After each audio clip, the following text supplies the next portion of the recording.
तो पाप हो गया, लहसुन प्याज खा लिया तो पाप हो लहसुन गया।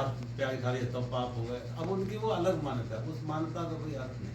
लेकिन हमारे लहसुन नहीं, कई प्याज जगह खाने पे से है उनका ना। तो कोई नुकसान नहीं हुआ कि हमने जैनियों का कोई अपमान कर दिया, हमने लहसुन खा लिया तो, या कोई उनकी फाइनेंशियली कोई उनको हमने कमज़ोर कर दिया है, उनको लॉस कर दिया हमारे प्याज खाने से। तो वो उनकी मान्यता है, ये हमारी मान्यता है। तो इन पे बहुत ध्यान, लेकिन परहित पर पीड़ा का ध्यान रखो कि अपने सुख के लिए नहीं किसी तो को- जैसे इसको नहीं छुओ, इससे पाप लगेगा, ये मतलब सब झूठी बात है सर। सब हो जाता है। इस देश को, हिंदुस्तान को अगर हमसे पूछो, बहुत बड़ा, और हिंदू धर्म को बहुत बड़ा नुकसान किया है ब्राह्मणों ने। और ब्राह्मणों में भी सभी ब्राह्मण नहीं, वो ब्राह्मण जो इस तरीके की परंपराओं को मानते हैं, जाति परंपराओं को मानते हैं, उन साधुओं ने जिन्होंने जाति परंपराओं, वर्ण व्यवस्था को जन्म से मान के और भेदभाव खड़े किए, छुआछूत किए, देश में इतनी खराब स्थिति आ रही है कि जब हम कहते हैं हिंदू अस्मिता की बात करते हैं हिंदू, तो हम खुद सोचते हैं हिंदू कौन है, कौन हिंदू, किसे तुम हिंदू कहोगे? 4 ब्राह्मणों को हिंदू कहोगे, 4 वैश्यों को या क्षत्रियों को? बजाय सब लोग अपने को हिंदू नहीं मानते। कितने धोबी, धानव, चमार, मेहतर कौन मानते हैं, उनका अपमान होता है। आज तक मैंने नहीं देखा हिंदुस्तान में कि किसी भी महात्मा के आश्रम में, टेम्पल में कोई वाल्मीकि जयंती मनाता हो, कोई रविदास जयंती मनाता हो। क्या वाल्मीकि खाली स्वीपर कम्युनिटी के हैं? और जब वो वाल्मीकि जयंती मनाते हैं तो जो ऑर्गेनाइजर होते हैं वो अपने नाम के साथ लेते हैं, जैसे उनका नाम है प्रेम कुमार राक्षस, प्रेम कुमार रावण, राम कुमार असुर, ऐसे टाइटल लिखते हैं। ये क्यों लिखते हैं? ये इसलिए लिखते हैं कि जिन्हें तुमने असुर कहा, रावण कहा, जिन्हें तुमने राक्षस कहा, वो इसी कम्युनिटी को कहा, और इनको तुमने ताड़ना दी, इनको प्रताड़ित किया तुमने ये सब कह के। कोई चांडाल कहा, कहीं कुछ कहा, उनको प्रताड़ित किया इन बातों से। स्वामी विवेकानंद के आप लिटरेचर में पढ़ो, उन्होंने एक जगह लिखा है कि जब वो तमिलनाडु में काम कर गए थे, घूमते फिरते रहे हो तो तमिलनाडु में थे, तो देखा एक आदमी जोर से आवाज लगा के निकल रहा है गली से, तो वो तमिल में बोल रहा था। तो स्वामी विवेकानंद ने घर के लोगों से पूछा ये कौन आदमी और क्यों चिल्ला रहा है जोर से? तो कहा ये एक छोटी जाति का है, कोई ब्राह्मण उसे बाहर बैठा है अपने घर पे और उसने उसको जाते सड़क से देख लिया तो उसको नहाना पड़ेगा, इसलिए वो आवाज लगा रहा है कि तुम बाहर बैठे तो अपने अंदर चले जाओ, जिससे तुम्हारी नजर मेरे ऊपर ना पड़े, हम निकल रहे हैं यहाँ से। तो विवेकानंद लिखते हैं कि ये देश है पागल खाना, जहाँ आदमी आदमी से इतनी नफरत है। और ये बड़ा कारण रहा हिंदुस्तान में। कितने लोग आज जो हिंदुस्तान में मुसलमान हैं, कौन है? क्या अरब से आए मुसलमान थे? सब हिंदू थे जो मुसलमान। तो उनसे कोई छुआछूत नहीं है, उनसे कोई वो नहीं है, बस हिंदू हिंदू को ये सब चीजें सिखा रहा है। यही तो मैं कह रहा, आज भी नहीं हमने रोका है। आज हिंदुस्तान के 4-5 शंकराचार्य, बड़े शंकराचार्य में हिंदुस्तान के सभी शंकराचार्यों के पूछो वेद पढ़ना है तो कहते ब्राह्मण घर में पैदा होना पड़ेगा। वेद पढ़ने के लिए ब्राह्मण घर में पैदा हो तो ही वेद पढ़ाएंगे, अगर ब्राह्मण घर में पैदा नहीं। अब जन्म पे भी कोई चॉइस थी हमारी कि हम कहाँ पैदा हों? और जन्म लेने मात्र से तुमने मुझे अयोग्य घोषित कर दिया, अनाधिकारी बता दिया, तो वेद नहीं पढ़ सकते, फिर कुरान पढ़ेंगे, बाइबल पढ़ेंगे, धर्मांतरण होगा। शंकराचार्य की पे बैठने के लिए, शंकराचार्य का पद ग्रहण करने के लिए सन्यासी होना चाहिए, लेकिन सन्यासी पर्याप्त नहीं है। सन्यास से पहले तुम कहाँ पैदा हो ये बताओ। सन्यासी तो हो ये तो ठीक है, लेकिन सन्यास से पहले ब्राह्मण घर में अगर पैदा नहीं हुए तो शंकराचार्य नहीं बनोगे। नहीं तो ये तो बहुत पहले जो हमारे उसमें है कि जिनका अंगूठा खाता था, द्रोणाचार्य जी ने कहा था कि मैं नहीं करूंगा, एकलव्य उनका वो करा था, उसी टाइम खत्म हो गया था वो। तो जब एकलव्य ने वो करा था कि मैं देखो मैं पढ़ के दिखाता हूँ तुमको, करके दिखाता हूँ, उसी टाइम उनको ज्ञान। लेकिन आज वर्तमान में क्या है? इतिहास को हम उसको नहीं वोट किया, माना नहीं। आज वर्तमान में क्या हो रहा है देखो ना, जो आज हम जहाँ जी रहे हैं, रह रहे हैं, आज भी क्या संबंध है? एक बच्चे को घोड़ी पे बैठने के लिए मैरिज में पुलिस प्रोटेक्शन लेना पड़ता है, सब हिंदुओं के बीच में एक हिंदू का बच्चा बैठ जाता है, मालूम हुआ ये तो उस घर में पैदा हुआ, दलित है तो उसकी पिटाई कर देते हैं। तो ये जब तक बातें रहेंगी हिंदू बटा रहेगा। आज जोर दे के इसको कहना चाहिए कि जन्म से कोई छोटा नहीं, जन्म से कोई बड़ा नहीं, जन्म से कोई अछूत नहीं। और जो अपने को धर्म के ठेकेदार मानते हैं, अपने को जगत गुरु और विश्व गुरु कहते हैं, इनकी जिम्मेदारी है कि तुम कौन से जगत गुरु हो अगर हिंदुओं को ही बांट रहे हो। और यही तबका अगर मुसलमानों के साथ जुड़ गया तो क्या करोगे? हिंदुस्तान में हिंदू माइंड 80% से 20% पे आ जाएंगे, वो 80%। धर्म परिवर्तन जो हो रहा है हमारे देश में, ये इसीलिए तो कह रहे हैं कि इतने मुसलमान बन रहे हैं वो हिंदू। जो अभी देखो हरियाणा में इलेक्शन आ रहा है और अभी हम देख रहे थे कैराना सीट से जो कांग्रेस का कैंडिडेट है वो कह रहा है कि हमें मालूम है कि उन्होंने हमें वोट नहीं दिया, उनको हम रहना मुश्किल कर देंगे, यहाँ कैराना छोड़ के भागना पड़ेगा। अब सोचो हिंदू कहाँ जाएगा भाग? पहले ही कितने कैराना छोड़ के भागे, क्योंकि मुस्लिम बहुत चेत हो गया वो, उनको टॉन्ट किया है हिंदुओं को। हाँ पहले ही बहुत सारे हिंदू कैराना छोड़ के आ गए, क्योंकि जब भी जीतता हुआ मुस्लिम कैंडिडेट जीतेगा। ये रोहिंग्यास को क्यों नहीं भगाते हैं? पहले सबसे पहले मुसलमानों को, जो मुसलमान जो जिन्होंने इतनी गंदगी फैला रखी है। अब उनकी पहचान भी कैसे करोगे? आधार कार्ड उनके पास है, आधार कार्ड उनके पास है, राशन कार्ड उनके पास है, सारे जो एक राष्ट्रीयता के जो डॉक्यूमेंट्स होने चाहिए किसी के वो सब उनके पास हैं। कैसे पहचान करोगे कि रोहिंग्या को? और गवर्नमेंट ने दिए उनको, स्टेट गवर्नमेंट दिया। बंगाल में देखो, बंगाल में बहुत लोग हैं लेकिन ममता बनर्जी ने सबको ये सुविधा दे रखी है, क्योंकि उसके लिए परमानेंट वोट हो गया वो। वोटर है। आज वहाँ पे 20-30% मुसलमान हैं जो उनको परमानेंट वोट देंगे। तो कहाँ से शुरू होगा ये सब? इसको मतलब नहीं, तो यही मैं कह रहे कि हमारे, अगर हमें अपने धर्म के प्रति प्यार है, हिंदू धर्म को मजबूत करना चाहते हैं, तो ये छोटी छोटी मान्यताएं सब हटा दें। ये खा लिया वो खा लिया। आपका इतनी अच्छी बड़ी ऑर्गेनाइजेशन है, इतना वो है, शुरुआत आप भी करिए ना थोड़ा। हमारा कौन सा ऑर्गेनाइजेशन? कौन सा ऑर्गेनाइजेशन हमारा? हमारा तो कोई ऑर्गेनाइजेशन नहीं है। अब जो है व्यक्तिगत तौर पे जो हम अपनी बात कहते हैं, अब मान लिया हमारे जब सत्संग होते हैं, भागवत कथा होती है, राम कथा, हम ये बातें कहते हैं, पब्लिक को अपील करते हैं कि ये सब नहीं होने चाहिए। और ऐसे लोग जो इस तरीके का अभी मान्यताओं में पड़े हुए, उनको भी हम एक्सपोज करते हैं कि गलत करते हैं, ये गलत है, ये नहीं होना चाहिए। क्योंकि हिंदुओं में कोई हायरार्की तो है नहीं कि एक पोप है जिसके अंडर में सब है। यहाँ तो हिंदू धर्म में तो हर साधु पोप है, हर आदमी को फ्रीडम है, हर साधु को फ्रीडम है। क्योंकि ऑर्गेनाइज रिलीजन नहीं है ना हिंदू धर्म, कि ऑर्गेनाइज रिलीजन होगा under one umbrella all are working, nobody like that. तो हम अपनी बात कर ले, कहने का अर्थ है देखो, ये हम उन्हें सूझ नहीं रहा है, होगा क्या कल हम कहाँ चले जाएंगे? वो तो रोज आता है ना कि अभी 20-30 साल में मुसलमान देश बन जाएगा। वही तो, फिर कहाँ जाओगे? कहाँ भाग के जाओगे? कौन सा देश में शरण कन्वर्ट हो जाएंगे। एक ही देश है हमारा हिंदू, एक ही देश, हाँ। और 56 जो है मुसलमानों के हैं। हाँ। उसके बाद में भी हिंदू अपने को, और वो सब मुस्लिम राष्ट्र है, कोई सेकुलर कंट्री नहीं है, सब इस्लामिक कंट्री है। हाँ जी। और एक हमने अपने देश में हिंदू मेजॉरिटी में है तो सेकुलर बनाया, और इस सेकुलरिज्म में ज्यादा से ज्यादा जो हिंदू हैं वो इस तरीके की विचारधारा के जो हिंदुओं के पक्ष में नहीं है।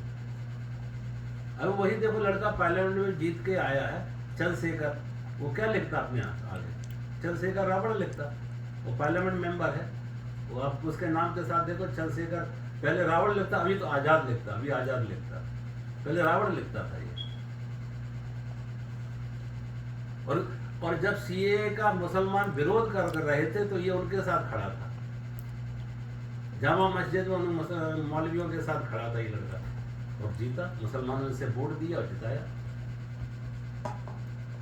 अभी लगभग 40 पार्लियामेंट मेंबर है मुसलमानों के, एक दो नहीं। फिर भी शोर मचाते हैं, उनका चल जाता है। यही है कि आज हमें सबसे बड़ा चोट करो। आज लोग कहते हैं मैं बड़ा धार्मिक हूँ, क्या? मैं किसी का छुआ नहीं खाते, मेरे घर में रसोईया ब्राह्मण है, ये हमारा धर्म है कि हम रसोईया ब्राह्मण है तो हम धार्मिक हो गए, किसी का छुआ खा लिया तो हम अधार्मिक हो गए। किसी भी मंदिर में पुजारी कौन होता है? जाति विशेष का होता है। मंदिर के पुजारी हम नहीं कहते कोई कितनी विद्वान हो, लेकिन ब्राह्मण नहीं तो हम पुजारी नहीं रखते। अब ये जो एक रिजर्वेशन का विरोध करते, ये रिजर्वेशन नहीं है, जाति तौर पर। घर में पूजा पाठ के लिए मंत्र आए ना आए, हम नॉर्थ इंडिया में देखते हैं लोगों को मंत्र भी नहीं आते हैं, लेकिन जात से ब्राह्मण है, जन्म से ब्राह्मण घर में पैदा हुआ, सिर्फ ब्राह्मण घर में पैदा हुआ और कोई ब्राह्मण की योग्यता नहीं है। वहाँ तो जन्म पत्रियाँ भी लाते रहते हैं और कुछ नहीं करते। हाँ बस। और महाराज जी इंसान तो इंसान ही है ना, अच्छा बने, जन्म पत्रियाँ में लाने का क्या फायदा? कुछ नहीं है, कुछ नहीं है। और राम बता रहे पंजाब की जगह है मंडी गोविंदगढ़, लोहे की बड़ी मंडी है। एक पंडित का यही धंधा था, जन्म पत्रियां मिलाता था।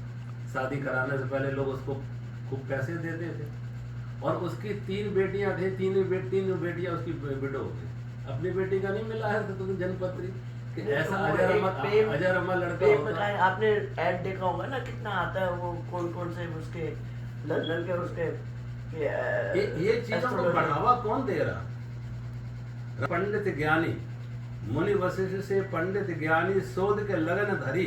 भगवान राम की लगन किसने निकाली थी? मुनि वशिष्ठ। लेकिन हुआ क्या? मुनि वशिष्ठ से पंडित ज्ञानी शोध के लगन धरी, दशरथ मरण हरण सीता को, बनहु में विपद पड़ी, करमगत टारे न टरी।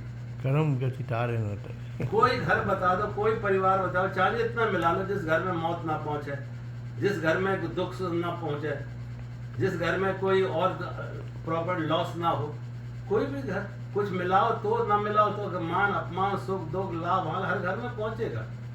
इस तरीके से हम एक्सप्लॉइट कर रहे हैं लोगों की सेंटिमेंट्स को या इनकी इग्नोरेंस को। और अच्छे से अच्छे हम देखते हैं लोगों के दिमाग इनमें जाता है। अगर हम तुम्हारे मंदिरों में आके और ये लोग पूछते हैं, बाबा जी कुछ बताते हैं, महाराज जी कुछ बताते हैं, हाँ पूछते हैं। हाँ क्या बताते हैं? जन्मपत्री देख के बताओ, कुछ हमारे हाथ साफ देख के बताओ, फिर बताओ कि तुम्हारे ऊपर ये शनि लगा है, तुम्हारे ऊपर ये ग्रह लगा है, उस ग्रह की पूजा इतने डॉलर में होगी, उस इस शनि को उतारने में इतने लगेंगे, इस ग्रह को उतारने में इतने पैसे लगेंगे, उसकी पूजा ये होगी। फिर देखो लोग कितनी फॉलोइंग हो जाएगी।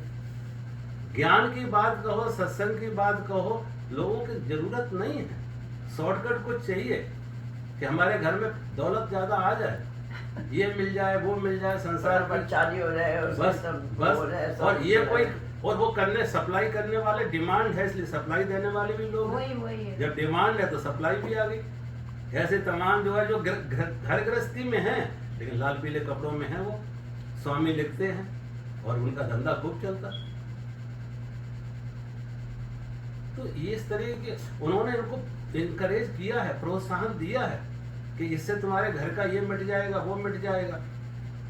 और किसी का मिटा, अगर वो किसी ने जोशी को दिखाया और कहा तुम्हें इससे ये लाभ होगा, तुम्हें पैसे का लाभ हो जाएगा, ये पूजा पाठ करा लो, उसने करा लिया बेचारे ने, लेकिन प्रॉफिट तो नहीं हो सकते, और लॉस हो गई। तो कहा आप पंडित जी आपने तो कहा था कि आप इससे लाभ होगा, इससे लाभ होगा, हमने कराया लाभ तो हुआ नहीं। तो क्या था, लाभ तो हुआ, तुम्हें नहीं हुआ तो हमें हुआ नहीं। वो आजकल मैं ये भी सुना है, वो कहते हैं आपने कुछ थोड़ी सी कोई कमी रह गई होगी, कमी रह गई कोई भूल हो होगी, गई होगी, कोई भूल हो गई होगी। तो ये सब बातों को हम इनकरेज कर रहे हैं। अगर आप ये बात है आप मंदिर में कर दो तो वो मंदिर में दोबारा हमें कभी प्रवेश नहीं मिलेगा। सोचो मिलेगा? मंदिरों में कमेटी की नहीं चलती है, पुजारियों की ज्यादा चलती है। एक वो मंदिर में था ना मेरा प्रोग्राम, सान ब्रूनो मंदिर, सान ब्रूनो हिंदू मंदिर। हाँ, हमने थोड़ी ऐसी साफ सुथरी बात, हमने कहा भाई तुम बीमार हो, सान ब्रूनो में एक बहुत बड़ा हिंदू मंदिर है ना, सान ब्रूनो। तो मैंने ये बात कही, हमने कहा तुम अगर बीमार होते हो तो दवा खुद खाते हो ना, ये तो नहीं कहते डॉक्टर को दवा तुम खा लेना और तुम ठीक हो जाओगे, पैसा हमें दे देना, दवा हम खा लेंगे, तुम घर बैठो कुछ नहीं करना है और तुम ठीक हो जाओगे। हमने कहा ऐसे ही तुम, मन तुम्हारा परेशान है, ध्यान तुम्हें करना, पूजा तुम्हें करना, जाप तुम्हें करना, लेकिन तुमने एक पंडित रख दिया पैसा दे के, पंडित करेगा पूजा, पंडित करेगा जाप, तुम्हें क्या मिलेगा? तो जैसे डॉक्टर के दवा खाने से हम स्वस्थ नहीं होते हैं, ऐसे ही पंडित के पूजा करने से हमें लाभ नहीं मिलेगा। खुद करो। वो मेरा एक प्रोग्राम रख रहे, दोबारा काट दिया उन्होंने। मैंने भी बोला था तो पंडित जी को, अभी रामायण में आए हुए थे तो उनसे बातचीत की थी, तो वो फिर मेरे को बोले अच्छा इससे बात करो। तो कहने का अर्थ, मान ले जो बातें आज हम तुम्हारे सामने कह रहे हैं, अगर हम मंदिर में कहेंगे और मंदिर में उनका वर्चस्व है, उनकी ही चलती है, वही सेलेक्ट करेंगे कौन महात्मा हमारे अनुकूल है, कौन महात्मा हमें प्रतिकूल है। तो हम साफ सुथरी ईमानदारी की बात भी नहीं कह सकते कि हम अपने दिल की बात, सच्चाई हमने क्या अपना अनुभव से जाना, वो हम नहीं कह सकते।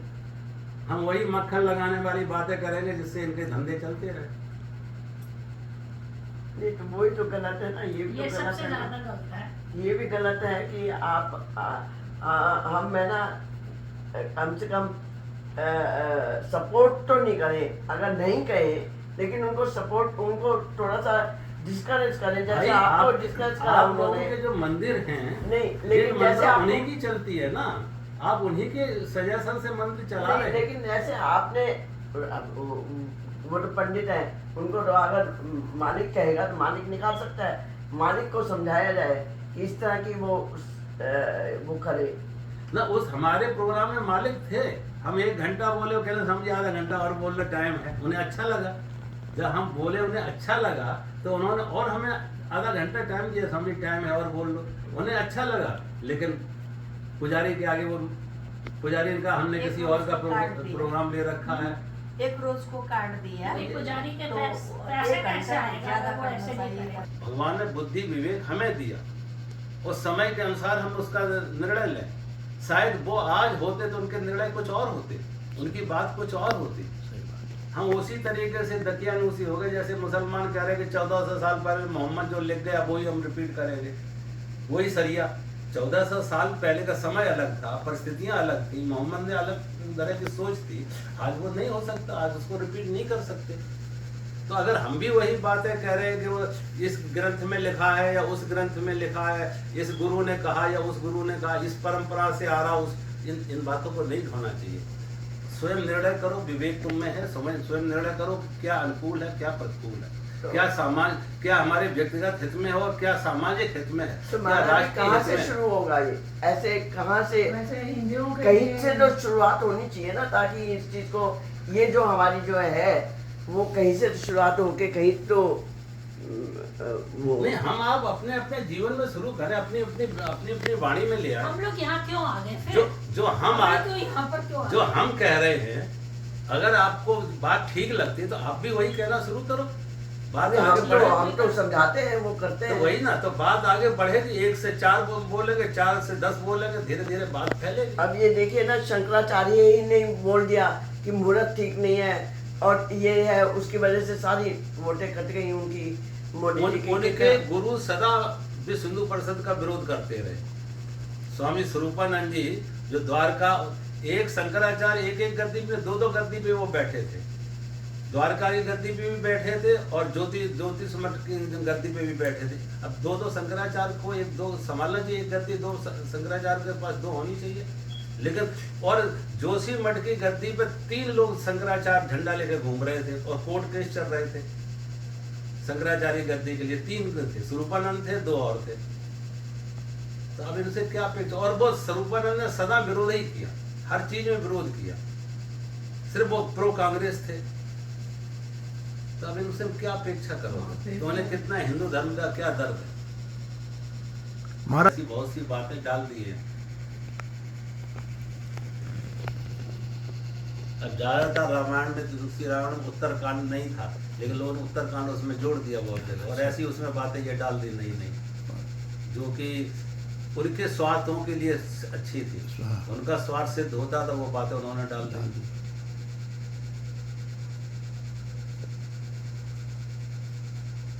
या न मिले, लेकिन बात सत्य कहो।